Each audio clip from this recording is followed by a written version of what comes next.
What's up, everybody, and welcome back to my continuing coverage of the 2019 Dallas International Film Festival. I'm Chase Lee, and hey, listen, guys, I love going to this film festival every single year. It's my 5th year doing it, and I love just picking out a bunch of gems for you guys. Hopefully most of them are good, and just running with it. So I'm doing 11 films this year, and this is the third film that I saw, and it's called Sorry Angel. Now, this one is directed by Christophe Honora. It stars Vincent Lacasse and Pierre Deladonchamp.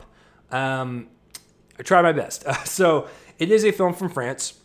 So French subtitles and everything, in case you were wondering. And this is a story of those two gentlemen as they start a gay relationship in the 80s. And so it is during the 80s, and this is during the AIDS epidemic.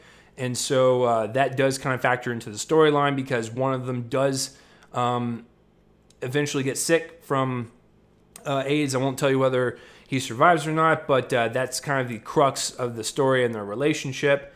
And yeah, I didn't really know much about this, but I love a good love story. I mean, when it boils down to it, if you can just give me a good love story, I am all for it. I'm a sucker for them. So with this one, I like it. It's a solid film, a good little flick. Nothing mind-blowing to me.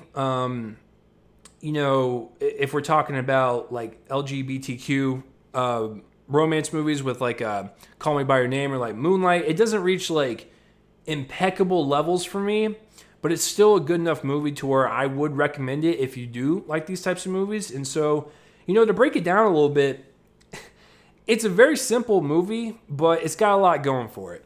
So this film is 2 hours and 15 minutes long. I didn't necessarily feel the time. But I can see where people might get a little antsy because this story is just the romance.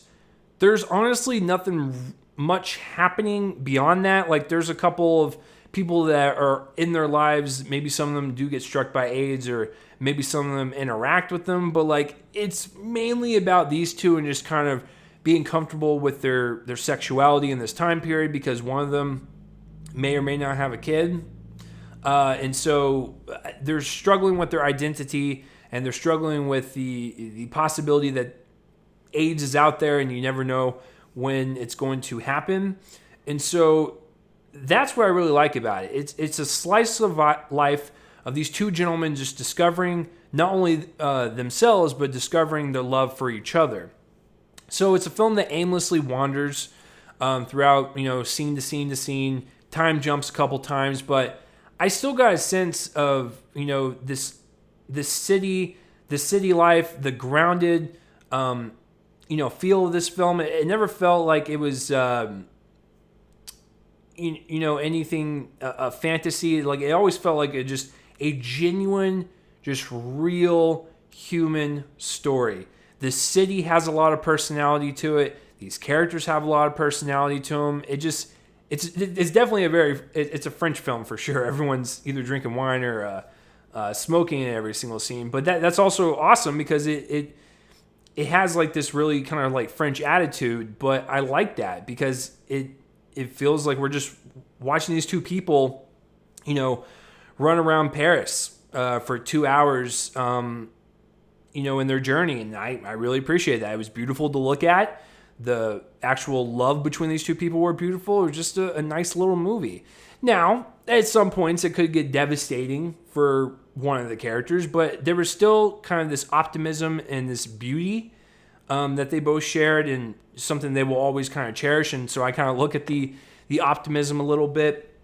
So that's kind of how I felt about that. But the acting is all fantastic. I love when people are just committed to any type of love story. I mean, because it's really hard to capture chemistry on screen. I thought these two gentlemen, they played it off really well. One's really young, a student that's in school, and then you have the other one who's an author.